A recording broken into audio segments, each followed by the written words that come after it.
تو اللہ نے بھی بڑا آسان بنایا ہے نا، نکاح کو تو مشکل ہم لوگوں نے بنا دیا۔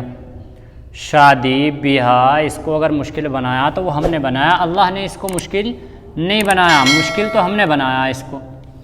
اللہ نے تو بڑا آسان بنایا ہے کہ آپ جو ہے نکاح کریے، خطبہ پڑھیے، 2 آدمی لے جائیے اور نکاح کر کے لڑکی کو لے کر کے آ جائیے۔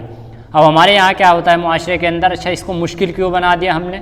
مشکل اس طرح سے بنا دیا کہ شادیوں میں دیکھ دکھاوا کرنے کے بعد ایک سے بڑھ کر کے جو ہے ایک کے اوپر دہیز دیتے جا رہے ہیں۔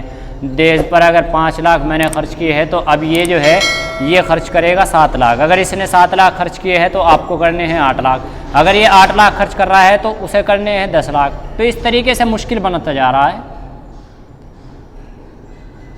اور اگر تاریخ اٹھا کر کے دیکھے، اللہ کے نبی صلی اللہ علیہ وسلم جتنا آسان نکاح دے کر کے ہم کو گئے ہیں، اگر اس طریقے پر کرے تو نکاح کا مشکل ہے۔ حضرت فاطمہ کا نکاح اٹھا کر کے دیکھیے، حضرت زینب کا نکاح اٹھا کر کے دیکھیے، حضرت ام کلثوم کا نکاح اٹھا کر کے دیکھیے، خود اللہ کے نبی صلی اللہ علیہ وسلم نے جتنے نکاح کیے ہیں ان کو اٹھا کر کے دیکھیے، اب صحابہ اکرام کے نکاح اٹھا کر کے دیکھیے، تو مشکل کہاں ہے نکاح؟ نکاح کو تو مشکل ہم نے بنایا ہے۔ جہیز کے ذریعے سے، باراتوں کے ذریعے سے، لین دین کے ذریعے سے، خرچ و اخراجات کے ذریعے سے، فضول رسومات کے ذریعے سے، اور تمام چیزیں نہ جانے کیا کیا اس میں ہم نے جو ہے اندر داخل کر رکھی ہے۔ اور تو اور نکاح پڑھانے کو بھی اتنا مشکل بنا رکھا ہے کہ نکاح کے اندر بھی بڑے بڈے لگ رہے ہیں۔ نکاح کے اندر فلاں بن فلاں، گواہوں کے نام لکھنے کے بعد فلاں بن فلاں، اتنے پریوار میں بعض جگہ یہ سننے میں آتا ہے کہ مثلاً مسمات زبیدہ خاتون اس گھر کے اندر اکیلی لڑکی ہے، اس طرح سے نہ جانے کس کس طریقے سے نکاح پڑھائے جا رہے ہیں۔ یار بہت آسان ہے نکاح پڑھانا، اگر کوئی کام آسان لگتا ہے تو وہ نکاح پڑھانا آسان ہے۔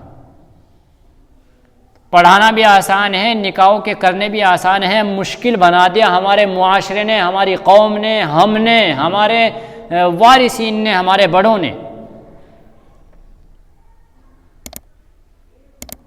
اور اس سے بھی زیادہ اگر کوئی قصوروار اس دور میں، اس زمانے میں، حالات حاضرہ میں اگر نظر آ رہے ہیں تو وارثین بچوں کے اور ماں باپ ہیں۔ کیوں ہیں؟ اس کی دلیلیں ہیں۔ اس کی دلیلیں یہ ہیں کہ جب بچے شادی کے قابل ہو گئے، بچے جوان ہو گئے، اب یہ ماں باپ کو ہمیں نظر آ رہا ہے کہ ہمارے بچے جو ہیں وہ شادی کے قابل ہیں، اب شادی کر دینی چاہیے، تو وقت نکال رہے ہیں یار، ان کی شادیوں کی عمر نکال کر کے ان کی شادیاں کر رہے ہیں۔ اور پھر یہ بات ہو رہی ہے، یہ سچائی ہے بھائی صاحب، برا ماننے کی ضرورت نہیں ہے، یہ سچائی ہے۔ معذرت کے ساتھ میں یہ کہنا چاہتا ہوں کہ اگر ہمارے بچوں کی عمر 30 سال نکل گئی، 35 سال ہو گئی، 25 سال پار ہو گئی، تو اب اگر اس کو دیکھنے کے لیے کوئی رشتہ لے کر کے آ رہا ہے تو اس کی عمر زائد ہونے کی وجہ سے اس کو فیل بھی کر کے جائیں گے، اس کو ناپسند بھی کر کے جائیں گے۔ اور اگر بچی ہماری ابھی شادی کے قابل ہے، نو عمر ہے، جوان ہوئی ہے، اور اس کو کوئی دیکھنے آ رہا ہے تو پھول جیسا چہرہ ہے، تندرستی اچھی ہے، تمام کی تمام چیزیں درست ہے اپنے وقت پر، اور اس وقت میں اگر کوئی دیکھنے آتا ہے تو وہ اس کو انشاءاللہ تعالی پسند ہی کر کے جاتا ہے، ناپسند نہیں ہوتے۔ 100 میں سے 90% اس طرح کے رشتے پسندیدہ ہوتے ہیں، اور 10% ناپسند ہوتے ہیں، وہ تندرستی کی بنا پہ ناپسند ہو جاتے ہیں یا کسی اور وجہ سے۔